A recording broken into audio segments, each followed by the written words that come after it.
Good morning guys. So ayan, sobrang lakas po ng ulan. Ito lang po ang ating nakuhang mauulam. So magpiprito po tayo nitong talong. Tapos magigisa po tayo ng alamang. Igisa po natin sa kamatis. So piprituhin ko po muna ito. Nahugasan naman ito. Hiwain muna natin.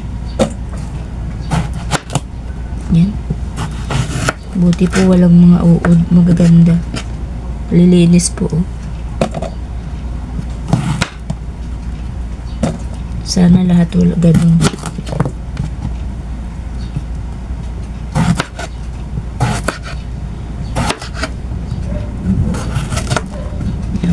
Magaganda po talaga.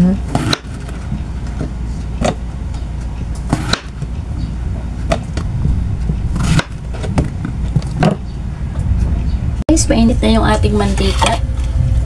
So, prituhin na po natin itong ating iniwang gulay na talong.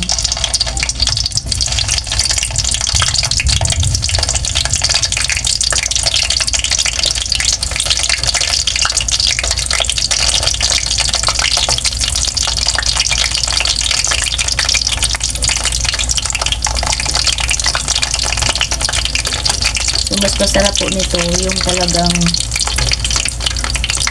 maganda yung pagkaprito, yung parang nagbabrown na po. Okay.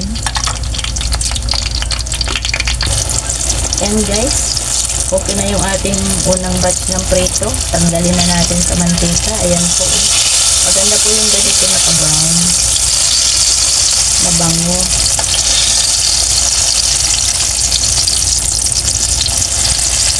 Set aside po muna natin ito at pagpiprito po tayo ng ating pangalawang batch ng talong.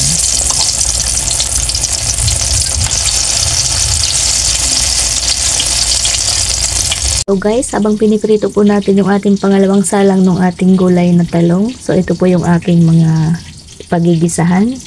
Siyempre po yung ating alamang, ayan, lugasan ko na po para po siguradong hindi po siya maalat.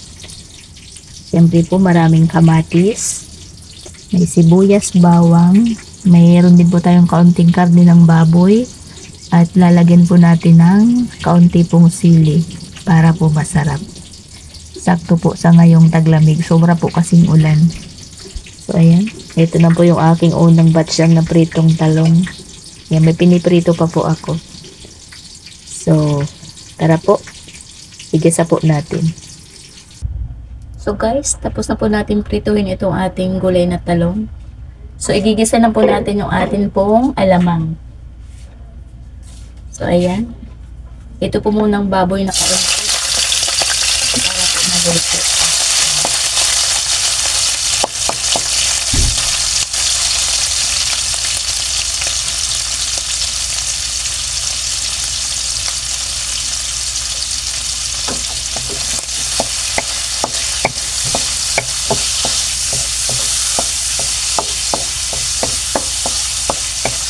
Makita po ng ating pinagprituhan, ginawasan ko na lang po ng kaunti.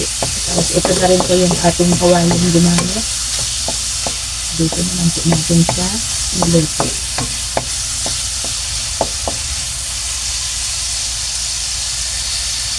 So ayan guys, okay na yung ating karning baboy.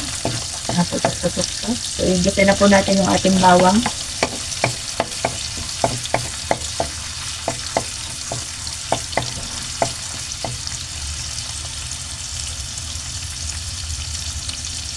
Ito natin ng apoy.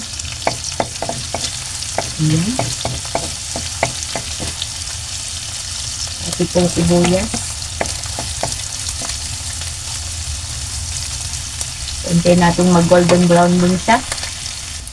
So guys, ayan. Luto naman na po yung ating ricado. Lagyan na po natin yung ating kamatis.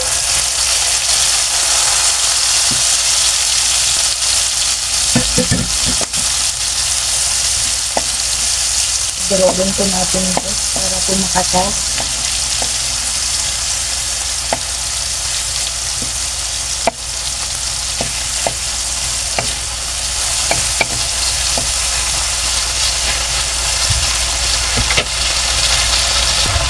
So, ayan. Halos na umatas na rin na po yung kamatis. Tama na natin yung ating kaunting baboy. Ilagay na po natin yung ating alamang. Ayan. At ito pong ating sili. Ayan. Masarap po mag-anghang-anghang. So, halo-haloin natin.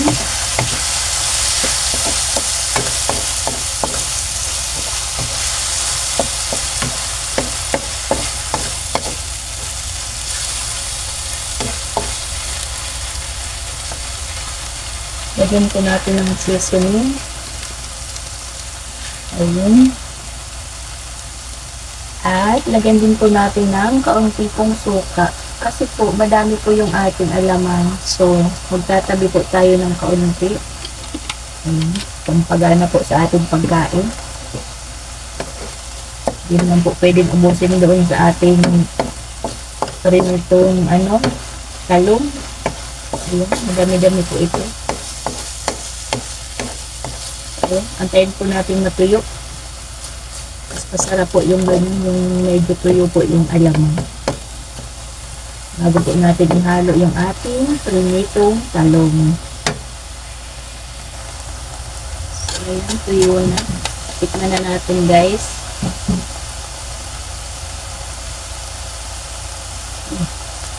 Sarap po maanghang. Pero nawala na po yung alat. Dagdagan na po natin ng asin. Nasobrahan po yata sa hugas yung alamang. Pero nawalan din po ng amoy yung alamang.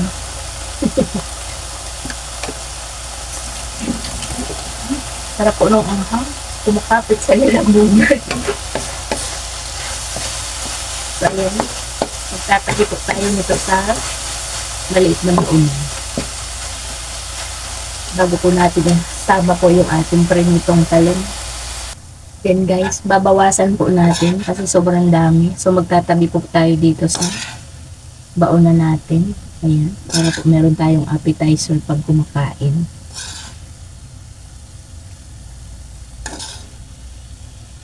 Ayan. So ito lang po ang ating isasama doon sa ating pritong talong. So ihalo na po natin. Ayan na.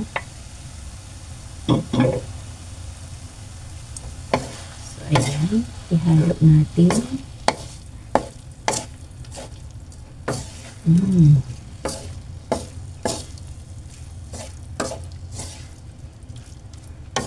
Sigurado po yung ating kanin dito ay mapaparami na naman.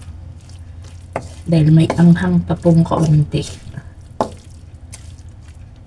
So, ayan. Paininin po natin ng apoy kaunti. Saglit. So, and guys, luto na po ang ating ulam. Ngayong maulan pong tanghali. Ayan. Pritong talong na may ginisa pong alamang. Ayan. Na may anghang. So, ayan. Sarap po. Saktong-sakto po ngayong malamig. So, ito meron pa po tayo tinabi. Dahil marami-rami po yung ating naigisang alamang. So, meron pa po tayong appetizer po sa ating susunod na kainan. So, ayan. Hanggang dito na lang po. Bye-bye po. God bless po. Thank you po.